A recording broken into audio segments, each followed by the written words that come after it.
On t'a menti sur le SEO YouTube. La plupart des créateurs croient que si ils remplissent bien leurs tags et les mots-clés, leur vidéo va devenir virale. Et c'est faux. La preuve, c'est qu'on ne compte plus les milliers de chaînes qui bourrent leurs vidéos de mots-clés et pourtant leurs vidéos ne font aucune vue. Et à l'inverse, je suis sûr que tu as déjà vu des vidéos sans tag spécial qui explosent et font des millions de vues. Alors, est-ce que les titres, la description et les tags comptent vraiment en 2026? Oui, mais pas de la manière dont tu penses. Et donc aujourd'hui, je vais démonter un à un tous les mythes sur le SEO avec des sources officielles dont celle de YouTube et Google à l'appui. Si tu me découvres aujourd'hui, je m'appelle Mansour, j'ai 8 chaînes monétisées dont Entrepreneur Mindset qui a plus de 500 000 abonnés aujourd'hui et je peux te garantir que j'ai essayé le SEO sous toutes ses formes. Et je vais donc te dire ce qui marche vraiment et ce qui est une perte totale de temps en 2026. Et c'est vraiment important pour toi car comprendre comment fonctionne le SEO va t'éviter de perdre des heures et des heures sur des choses qui sont inutiles. Et ce que je veux réellement, c'est que tu concentres ce temps-là sur ce qui va vraiment changer les choses pour ta chaîne YouTube et tes vidéos. C'est exactement le genre de clarté que j'aurais aimé avoir quand je me suis lancé et quand j'ai démarré. D'ailleurs, si jamais tu te sens seul, n'hésite pas à rejoindre notre communauté gratuite, le club, dans laquelle tu retrouveras non seulement des formations gratuites, mais également des créateurs comme toi qui sont en train de développer leur chaîne grâce à l'IA, avec qui tu pourras échanger et tu ne te sentiras plus jamais seul. Le lien est en description. Le premier mythe à démonter, et on en a déjà plus ou moins parlé dans l'introduction, c'est que le SEO serait la formule magique qui va rendre ta vidéo virale. Et maintenant, tu le sais, c'est faux. Si jamais c'était aussi simple que ça, tout le monde mettrait les bons mots-clés et se retrouverait numéro 1 sur YouTube, ferait des millions de vues, fin de l'histoire. Mais comme tu le sais, si tu es ici, ce n'est pas le cas. En fait, ce qu'il faut comprendre, c'est que YouTube ne regarde pas que tes mots-clés. L'algorithme regarde surtout ton taux de clic par impression et ta durée de rétention, mais également tes likes, tes commentaires, et c'est sur la base de tout ça qu'il va décider de pousser ta vidéo ou non. Selon Aurelius Media, qui s'appuie sur une étude de Backlinko sur plus de 1,3 million de vidéos, le taux de clic et la rétention sont les signaux dominants, loin devant les mots-clés. Cette étude est extrêmement récente et date d'avril 2026. Et donc oui, tu l'as bien compris maintenant, le SEO ne fait pas de miracle et il n'en fera jamais. Il t'aide seulement quand ton contenu et ton packaging sont déjà bons. Retiens bien cette phrase, le SEO n'emmène pas les vues, il aide les bonnes vidéos à être trouvées et ça, c'est très différent. Maintenant, parlons du titre car c'est l'élément le plus important des 3 choses dont on va parler aujourd'hui et de loin. Le titre va compter parce qu'il impacte directement ton taux de clic par impression. Ton titre et ta miniature, c'est la première chose que vont voir les gens qui vont cliquer sur ta vidéo. Mais même si ta miniature attire l'œil, très peu de gens vont cliquer dessus sans lire le titre. Selon Edit Video et leur étude de mai 2026, le titre et la miniature ont 10 à 20 fois plus d'impact sur les performances que les tags. Et voilà l'une des plus grosses erreurs que je vois les débutants faire. Ils écrivent leur titre pour le SEO YouTube, pour l'algorithme et pas pour l'être humain qui va regarder leur vidéo. Ils vont bourrer leur titre de mots-clés en pensant que ça va les faire remonter. Résultat, un titre illisible que personne n'a envie de cliquer. La règle numéro 1, elle est simple. Ton titre doit être clair. En 1 seconde, on doit comprendre le sujet de ta vidéo. Et garde-le idéalement sous 60 caractères parce que au-delà de ça, il va couper. Je sais que c'est beaucoup plus difficile qu'en anglais parce que eux, avec un seul mot, ils peuvent dire toute une phrase, mais il faut essayer de le faire quand c'est possible. Et si tu dois mettre un mot important dans le titre, mets-le au début. La deuxième règle, c'est d'utiliser ce qu'on appelle des mots de pouvoir. Ce sont des mots qui vont ajouter de l'émotion et donner envie de cliquer. Ils sont regroupés en 4 catégories. Les mots d'urgence comme maintenant, stop et arrête, les mots d'autorité comme meilleur, ultime, expert, les mots de curiosité comme secret, cache et vérité, et les mots d'émotion comme fou, effrayant et incroyable. La troisième règle, c'est l'harmonie entre ton titre et ta miniature. Les deux ne doivent jamais raconter la même chose à la fois. C'est inutile. Ils doivent se compléter pour créer une histoire dans la tête du spectateur. Par exemple, si ta miniature montre une émotion forte, ton titre doit apporter de l'information qui manque. Et ensemble, ils deviennent irrésistibles. Passons maintenant à la description et c'est ici que va se faire le vrai travail de référencement et pas dans le titre. YouTube le dit lui-même. Écrire des descriptions avec des mots-clés aide les gens à trouver tes vidéos dans la recherche. Donc, c'est là dans la description que tu places tes mots-clés, pas dans le titre. Toujours selon Edit Video, le mot-clé principal doit apparaître dans les 1 à 2 premières phrases. Et les 150 premiers caractères doivent annoncer clairement la valeur de la vidéo. Voilà comment faire concrètement. Dans les premières lignes de ta description, tu écris le sujet principal de ta vidéo avec ton mot-clé principal. Les 150 premiers caractères doivent clairement dire de quoi parle ta vidéo. Ensuite, tu ajoutes quelques variantes de mots-clés que les gens pourraient taper. Pour les trouver, il y a une astuce gratuite et redoutable. Tu tapes ton sujet dans la barre de recherche YouTube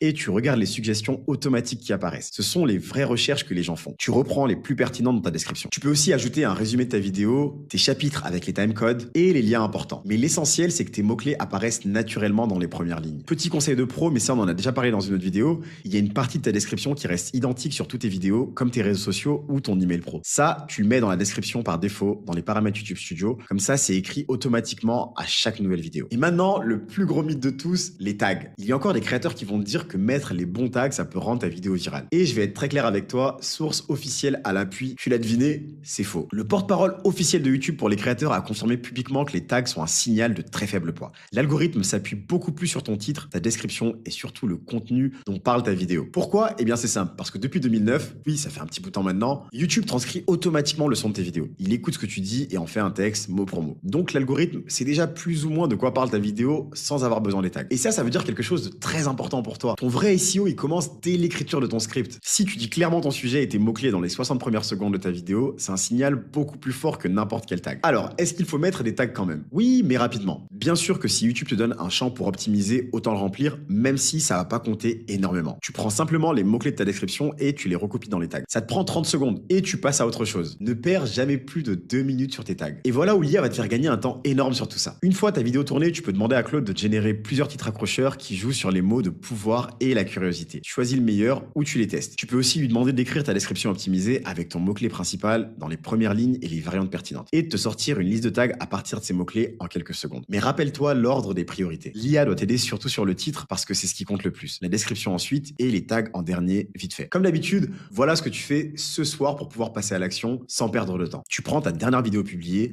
tu regardes son titre honnêtement, est-ce qu'il est clair en une seconde? Est-ce qu'il donne envie de cliquer? Est-ce qu'il contient un mot de pouvoir? Si la réponse est non, tu le réécris. Tu as le droit de changer le titre d'une vidéo déjà publiée et ça peut relancer ses vues. Ensuite, tu vérifies que ton mot-clé principal est bien dans les premières lignes de ta description. Si c'est pas le cas, tu corriges. Et surtout, tu arrêtes de perdre du temps avec les tags. Tu remets toute cette énergie sur ton titre et ta miniature, là où ça compte vraiment. Et si jamais tu veux découvrir comment est-ce que Claude est devenu mon employé numéro 1, comment est-ce qu'il gère mes 8 chaînes qui sont toutes monétisées, clique sur la vidéo qui s'affiche. En attendant, prends soin de toi, je suis pressé de voir le contenu incroyable que tu vas créer. Je te dis à très vite et comme tu le sais déjà, on avance ensemble.